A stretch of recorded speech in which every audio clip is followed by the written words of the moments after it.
بسم اللہ الرحمن الرحیم۔ السلام علیکم ورحمۃ اللہ وبرکاتہ۔ کیا آپ نے محسوس کیا کہ آج خاندان ٹوٹ رہے ہیں، والدین مصروف ہیں، بچے موبائل میں کھو گئے ہیں اور ایک چھت کے نیچے رہتے ہوئے بھی دلوں میں فاصلے ہیں۔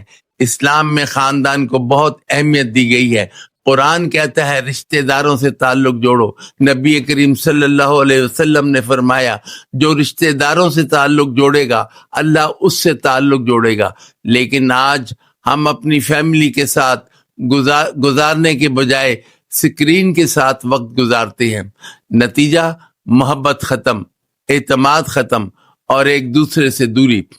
دوستو، اگر چاہتے ہو کہ گھر میں سکون ہو تو ایک دوسرے کو وقت دو، محبت دو، عزت دو۔ یہی ہے خوشحال زندگی کا راز اور یہی ہے برکت اور رحمت والی زندگی کی نشانی ہے۔ اللہ پاک ہمیں گھر والوں اور رشتہ داروں کے ساتھ وقت گزارنے کی توفیق عطا فرمائے، آمین۔ اس پیغام کو زیادہ سے زیادہ شیئر کریں تاکہ نوجوان اپنے والدین اور رشتہ داروں کے ساتھ زندگی بسر کریں۔